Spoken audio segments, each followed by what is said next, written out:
Saudara, bagaimana kita seharusnya menyikapi peristiwa masa lalu sebagai modal untuk melihat peristiwa di masa yang akan datang? Saudara, setiap peristiwa tidak pernah berdiri sendiri. Setiap peristiwa tidak pernah berdiri sendiri. Itulah sebabnya apapun yang terjadi, saudara, apapun keadaan, bagaimanapun kondisi, sesulit apapun peristiwa, ingatlah Allah masih memegang kendali.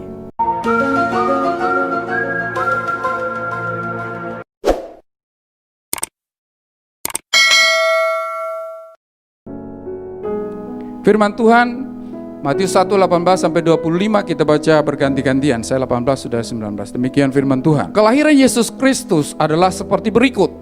Pada waktu Maria ibunya bertunangan dengan Yusuf, ternyata ia mengandung dari Roh Kudus sebelum mereka hidup sebagai suami istri.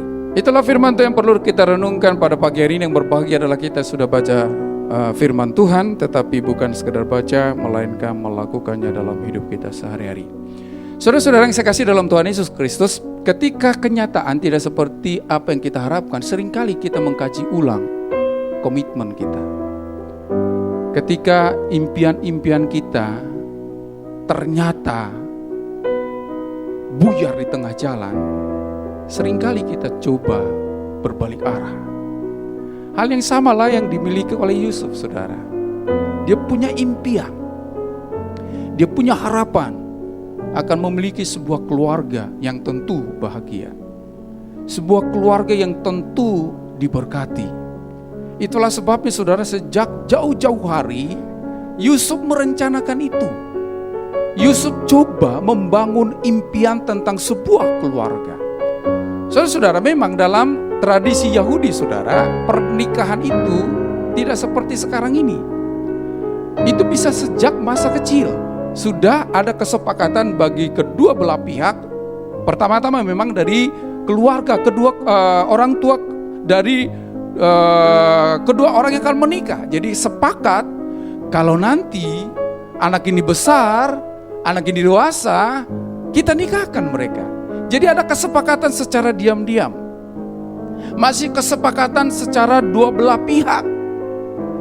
Dan memang pada waktu itu dan juga sekarang, saudara, orang Yahudi itu memang selalu ingin mencari orang Yahudi juga. Karena mereka memang ditetapkan oleh Allah supaya tidak bercampur dengan suku-suku yang lain. Jadi mereka coba mengkaji dari sejak kecil anak itu untuk sepakat kalau nantinya mereka jadi, maka kita akan nikahkan mereka ketika mereka dewasa. Kemudian yang tahap kedua, saudara, setelah peristiwa atau kesepakatan itu berjalan dan anak itu mulai dewasa, ada kesepakatan yang kedua yang disebut dengan tunangan, saudara. Dan itu bukan sekedar kesepakatan antara kedua orang tua lagi. Sudah melibatkan masyarakat, saudara. Sudah melibatkan banyak orang. Sudah diketahui oleh banyak orang. Sudah memang disetujui oleh banyak orang. Dan itulah sebabnya ini tidak main-main kalau sampai suatu saat nanti tidak terjadi pernikahan itu. Bukan sekadar hanya berkata, nggak jadi. Tidak. Tetapi sesuatu yang memang melewati proses juga. Kalau pertunangan itu melewati proses, maka nantinya kalaupun nggak jadi, harus juga melewati proses. Jadi Yusuf sudah memiliki rencana jauh-jauh hari, sudah punya impian yang sangat-sangat indah barangkali jauh-jauh hari tentang sebuah pernikahan yang akan dia miliki, saudara. Tetapi itu persoalannya. Tiba-tiba dia tahu calon istrinya hamil, saudara. Hamil bukan karena dia, masih mending hamil karena dia, saudara. Mungkin dia akan teruskan pernikahan itu. Itu merupakan sebuah tindakan yang selanjutnya dia akan lakukan. Tetapi dia tahu bahwa calon istrinya hamil bukan atas perannya dia, tetapi hamil karena pihak lain. Berita ini tentu akan menghancurkan impian dari Yusuf, membuyarkan harapan dari Yusuf. Ternyata impiannya lenyap. sebelum impian itu menjadi kenyataan. Harapannya hancur di tengah jalan, saudara. Dan itu barangkali akan membuat Yusuf menjadi berantakan hidupnya.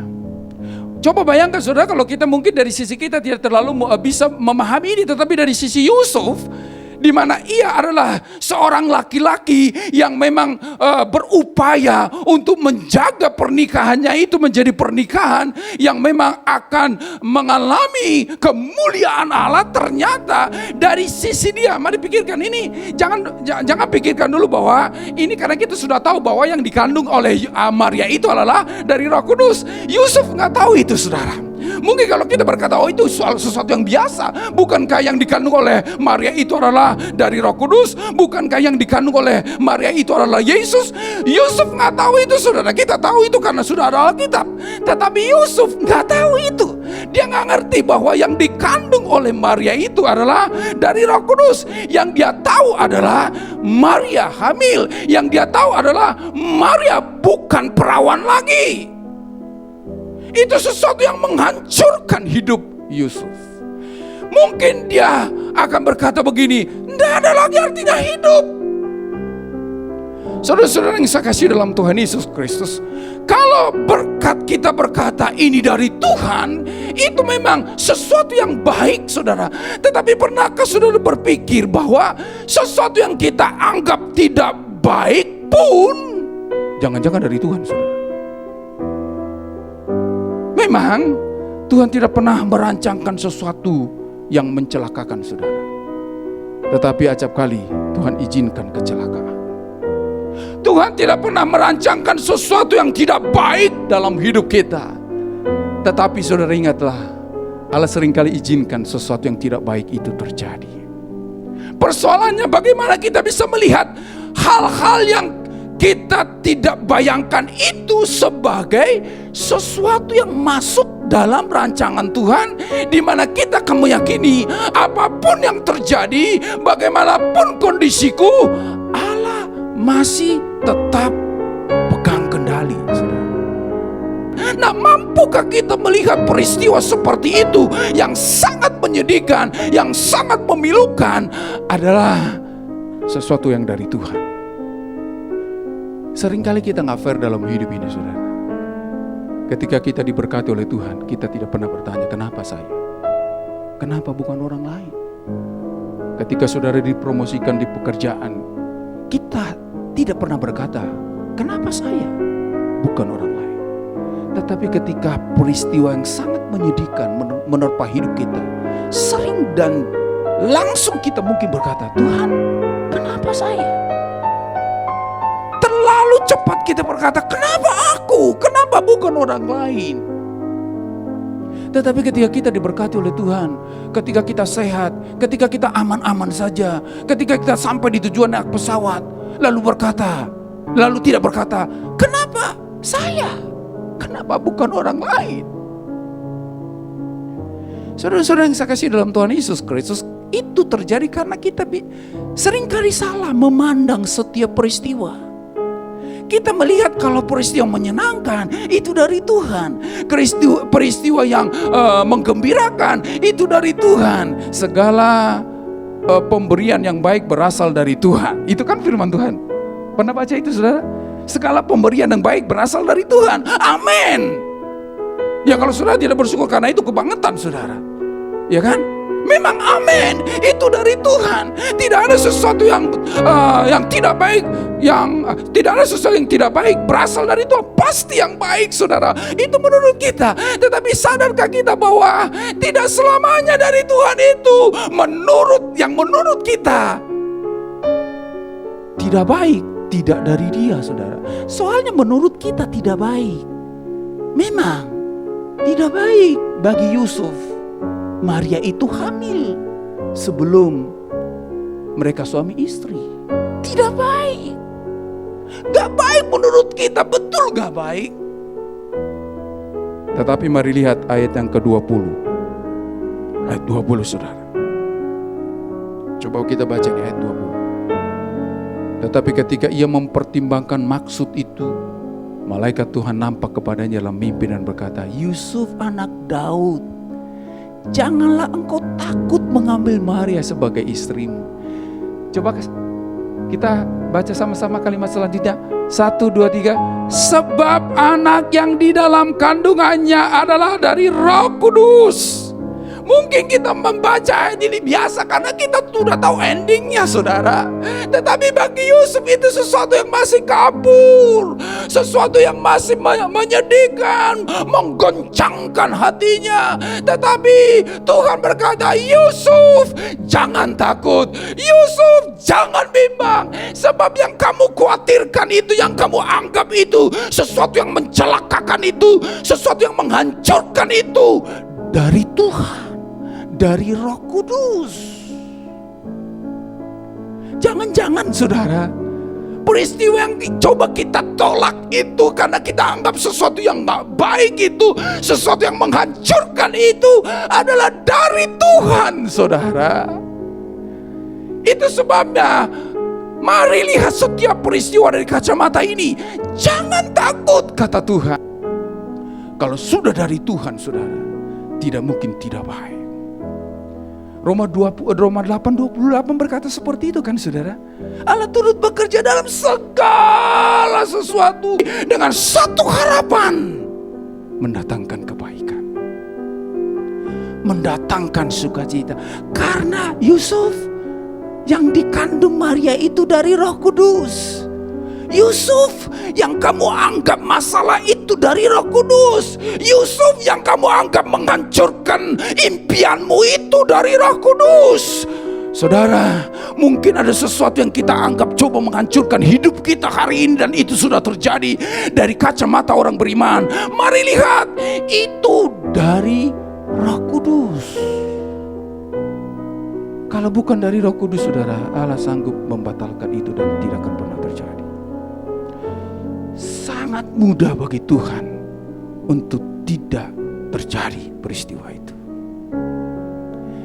Jadi lihatlah peristiwa apapun itu, saudara, katakan, walaupun barangkali dari kacamata Allah itu bukan sesuatu yang ia rencanakan barangkali, tapi karena maksud-maksud jahat orang, atau karena kondisi dan keadaan, atau karena kelalaian orang. Tetapi kalau sudah terjadi, saudara, lihat itu dari Roh Kudus, dari Allah, saudara. Untuk apa? Untuk mendatangkan kebaikan. Jadi bisa kita berkata seperti ungkapan Daud dalam Mazmurnya, saudara. Aku bersyukur dalam tekanan, katanya. Aku bersyukur dalam masalah hidup. Kenapa? Bukan karena dia sudah putus asa, saudara. Paulus juga mengungkapkan hal yang sama dalam Korintus. Aku lebih suka dalam kelaparan, dalam aniaya, dan berbagai pergumulan hidup. Bukan karena ia sudah gak waras lagi, bukan. Tapi karena dari kacamata Allah, saudara. Dia tahu Allah masih punya kendali. Allah masih memegang kendali. Gak peduli apa keadaan dan peristiwanya, saudara. Saudara yang saya kasih dalam Tuhan Yesus Kristus, ada sebuah keluarga, maksud saya, yang baru menikah, lalu mereka mengimpikan supaya punya anak. Ternyata 5 tahun kemudian mereka tunggu gak ketemu apa yang mereka harapkan itu. Suatu saat, saudara, ternyata Tuhan mendengar doa mereka, istrinya hamil. Luar biasa sukacita. Haleluya, puji Tuhan. Haleluya. Memang mudah bagi kita seperti itu kan, saudara. Ini pasti dari Tuhan, gitu kan? Apalagi kalau sudah melayani Tuhan, apalagi sudah setiap minggu ke gereja gitu. Haleluya, Tuhan jawab doaku. Penantianku berakhir dengan sukacita. Puji Tuhan, haleluya. Karena memang sudah lama ditunggu, dia sangat hati-hati, saudara. Kontrolnya pun ke dokter sangat rutin dan tidak pernah terlewat. Dia rutin ke dokter untuk memeriksakan kehamilannya. Sukacita luar biasa. Tetapi ternyata sudah apa yang terjadi? Menginjak bulan yang kelima, ada berita yang sangat menghancurkan sang istri ini. Ternyata dia keguguran, saudara. Bisa enggak istri berkata, puji Tuhan, haleluya. Susah ya? Susah. Kenapa ketika dia tahu hamil, puji Tuhan, haleluya. Tetapi ketika dia tahu dia keguguran, bukan puji Tuhan, haleluya. Itu tadi karena melihat kalau hamil itu dari Tuhan, kalau keguguran gak mungkin dari Tuhan. Itu pemikirannya. Makanya ketika hamil, puji Tuhan, haleluya. Ketika keguguran, kenapa saya Tuhan? Bukankah sudah 5 tahun saya tunggu? Kan gitu, saudara. Dia tidak bisa melihat bahwa keguguran pun Allah masih tetap punya kendali. Allah tetap pegang kendali. Saudara-saudara yang saya kasih dalam Tuhan Yesus Kristus, saya tidak tahu bagaimana pemikiran kita tentang sebuah peristiwa yang sangat menyedihkan, saudara. Tapi ketika hal itu belum terjadi dalam hidup kita bisa, pujian kita tadi luar biasa katakan. Sampai kapanpun ku tetap berdiri tegak Tuhan, tapi karena belum terjadi. Mudah itu, saudara, mudah sekali berkata itu. Tapi doa dan harapan saya, ya mudah-mudahan gak terjadi peristiwa yang sangat menyedihkan dalam hidup kita, saudara. Jauh kiranya. Tapi gak ada jaminan, saudara. Saya sebenarnya takut naik pesawat. Betul, saya takut naik pesawat. Makanya saya berdoa terus, saudara. Doa terus saya. Kenapa? Gak ada jaminan. Walaupun saya pendeta, pesawat yang satu tumpangi gak jatuh. Gak ada jaminan, saudara. Jangan pikir karena kita sudah berdoa di rumah, berdoa di pesawat, sepanjang perjalanan itu saya berdoa, saudara. Tapi gak ada jaminan akan sampai di Cengkareng sana, gak ada. Tapi beranikah kita berkata, sampai kapanpun ketika peristiwa itu terjadi, ku kan tetap bertahan karena aku tahu Allah masih tetap memegang kendali. Jangan takut, kata Tuhan. Peristiwa itu dari Tuhan. Kalau dari Tuhan, berarti ada rencananya yang mendatangkan kebaikan, saudara. Itu yang pertama, menyikapi peristiwa yang sangat menurut kita menghancurkan, menyedihkan, memilukan, apapun itu menakutkan. Jangan takut. Kalau peristiwa itu sudah terjadi, itu dari Tuhan. Dalam kacamata kita. Yang kedua, saudara, setelah jangan takut, malaikat itu berkata begini, sebab anak yang dikandung oleh Maria itu, dia akan melahirkan seorang anak laki-laki. Nah, saudara baca itu, sepertinya gak ada artinya kan? Coba, tapi bayangkan, dulu belum ada USG, saudara. Gak tahu itu nanti laki atau perempuan. Tapi malaikat itu berkata kepada Yusuf, Yusuf, jangan takut untuk mengambil Maria sebagai istrimu, karena anak yang di dalam kandungannya adalah dari Roh Kudus. Ia akan melahirkan seorang anak laki-laki. Mari perhatikan, saudara. Mari berdiri di pijakannya Yusuf. Dia dituntut untuk percaya bahwa yang dikandung oleh calon istrinya itu laki-laki. Imani bahwa laki-laki. Kadang-kadang kita percaya, baru percaya ketika sudah ada konfirmasi. Kalau sudah ada bukti. Padahal pujian kita berkata yang diambil dari Ibrani pasal 11, iman adalah dasar dari segala sesuatu yang kita tidak lihat. Kita itu berbicara iman, saudara.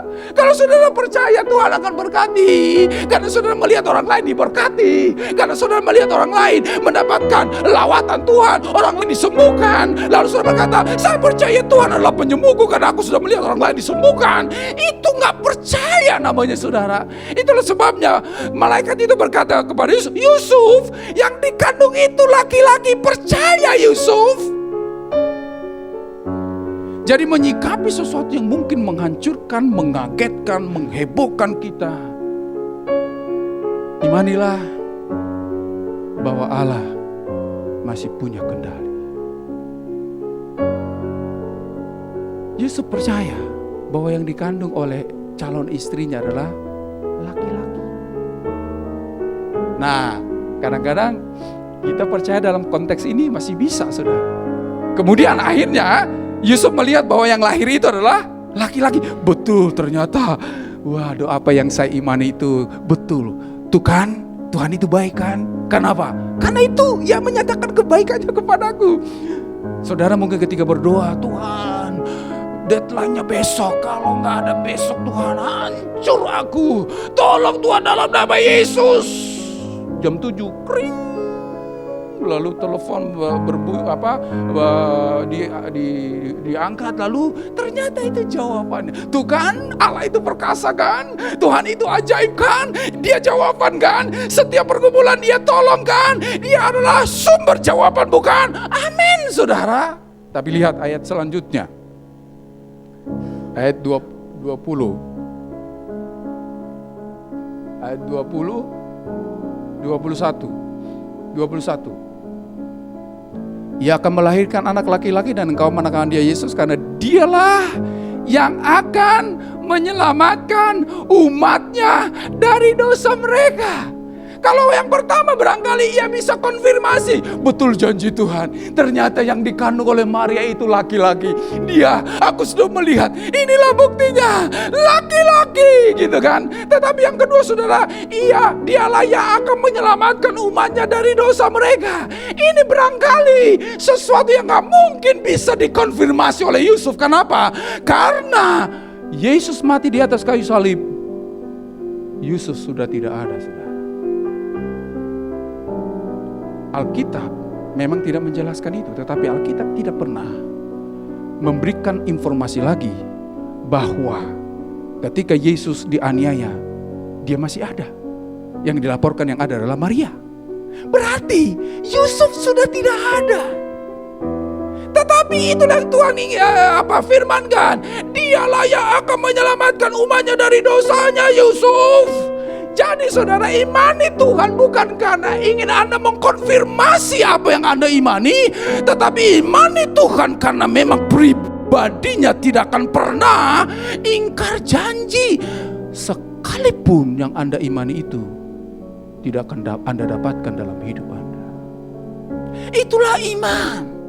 Makanya saudara sangat semangat kita membaca Ibrani pasal 11 ayat 1 sampai ayat 20 dan 25 barangkali. Karena bukti iman itu adalah mengatupkan mulut singa. Oh gitu kan. Itu buktinya Allah itu berkuasa. Singa pun bisa mulutnya dikatupkan. Apinya bisa dipadamkan. Saudara, ada pujian berkata, kalau kita berjalan di api kita tidak terbakar, gitu kan? Di gelombang kita tidak hanyut. Ya memang di satu sisi betul. Makanya ketika kita menyanyikan itu di panggung ini, kita mungkin bergoyang dan memberikan gerakan. Amin, saudara. Tetapi ingat, pasal 11 di akhirnya ada sebaliknya, saudara. Tetapi justru karena iman juga, saudara. Karena iman mereka tidak mendapatkan apa yang Tuhan janjikan, tetapi tetap beriman. Doa saya, pujian kita itu menjadi sebuah kenyataan hidup dalam perjalanan kita, saudara. Ku kan tetap berdiri sekalipun yang saya imani saya tidak akan dapatkan dalam hidup ini. Karena apa? Saya percaya Tuhan tidak pernah ingkar janji. Jadi menyikapi peristiwa apapun yang itu peristiwanya, saudara, imani bahwa Allah tetap pegang kendali. Nggak peduli apakah yang Ia izinkan terjadi itu adalah sesuatu yang akan kita alami dalam hidup kita ini, atau sesuatu yang mungkin barangkali pada zaman kita tidak akan dapatkan itu. Tetapi percayalah, Allah tidak pernah ingkar janji, saudara. Amin. Ini yang seringkali yang perlu kita harus sadari, saudara. Ada banyak orang kecewa hari ini karena apa? Tuhan, mana janjimu? Mana buktinya, Tuhan? Kalau saudara beriman karena bukti, itu bukan iman. Bukan, saudara. Bukti dari segala sesuatu yang kita tidak lihat. Nah, aneh mereka, saudara. Bukti itu kan sudah ada kenyataan kan. Tapi iman tidak berbicara seperti itu.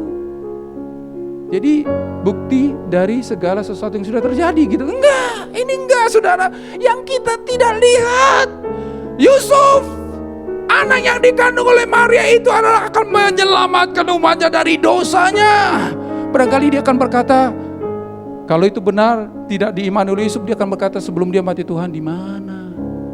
Katanya mau menyelamatkan umatnya. Ini anak masih kecil, gimana caranya? Saudara yang saya kasih dalam Tuhan Yesus Kristus,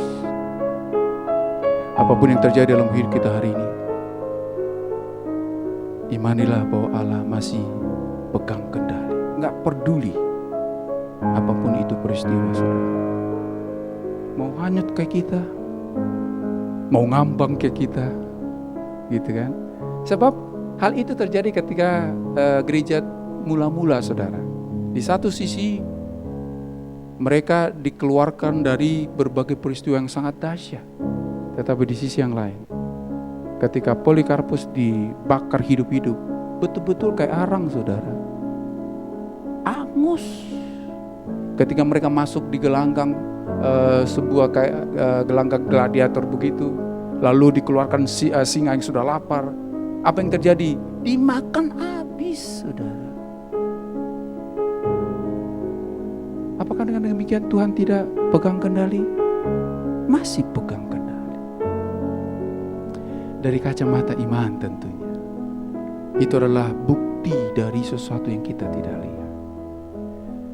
Yang ketiga, saudara, ketika dia mendengar berita malaikat itu, apa respons dari Yusuf? Maka Yusuf mengikuti perintah Tuhan. Ayat 24 kita baca. 1, 2, 3. Sesudah bangun dari tidurnya, Yusuf berbuat seperti yang diperintahkan malaikat Tuhan itu kepadanya. Ia mengambil Maria sebagai istrinya. Saudara, menyikapi peristiwa yang mungkin kita tidak sukai, dibutuhkan ketaatan pada perintah Tuhan, saudara. Ketaatan tanpa, kadang-kadang kita begini, Tuhan saya mau, tapi ya, itu bukan taat, saudara. Saya mau kalau itu bukan taat. Seperti kata firman Allah, walaupun itu mungkin membuat Yusuf malu, walaupun mungkin itu ancaman bagi Maria, dan itu ancaman adalah ancaman. Jangan, kadang-kadang kita melihat dari sisi kita masalahnya. Wah pasti Tuhan tolong, karena itu kan dari Roh Kudus. Kalau dari Roh Kudus nggak mungkin dong. Ada orang kan karena akibat dari orang hamil sebelum menikah itu menjadi hukuman dirajam, saudara.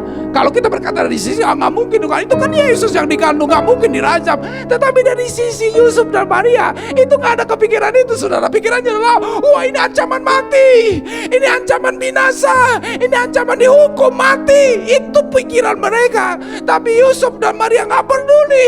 Ia melakukan sesuai dengan perintah Tuhan.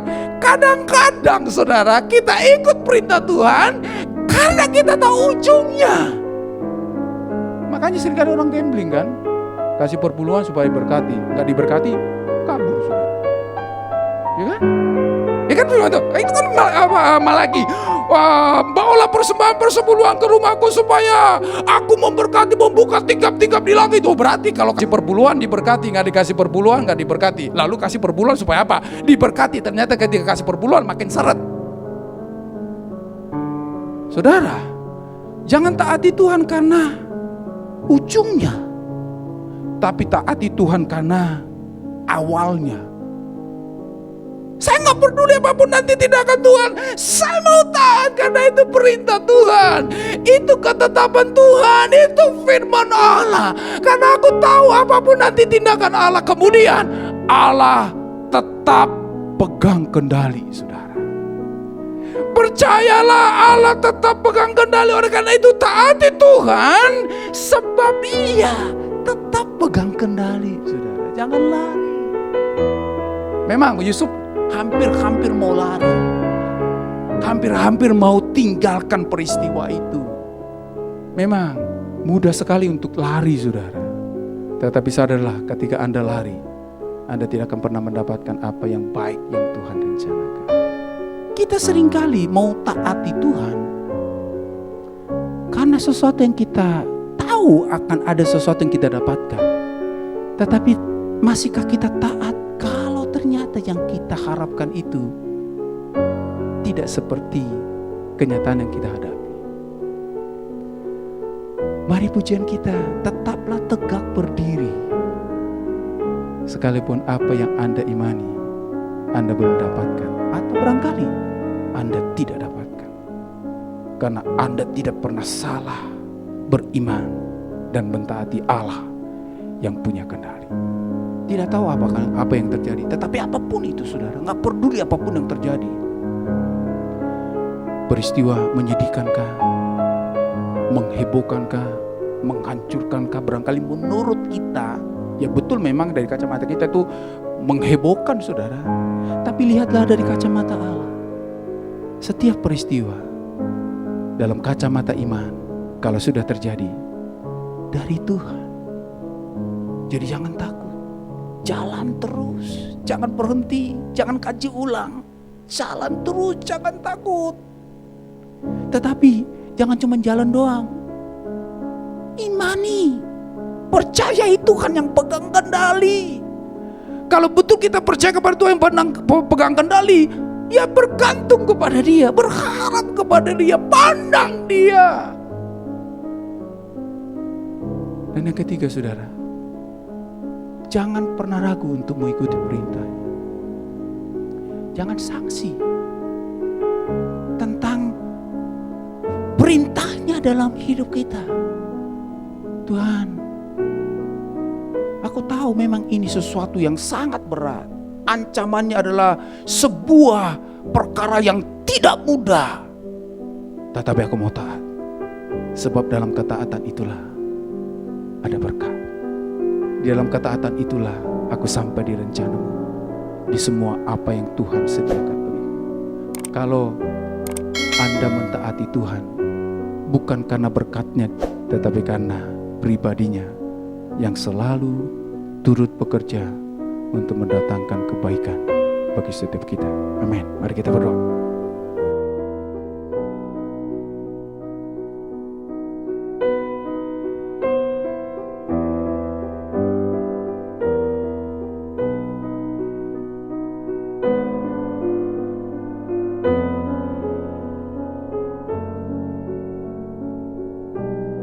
Atas perannya dia, tetapi hamil karena pihak lain.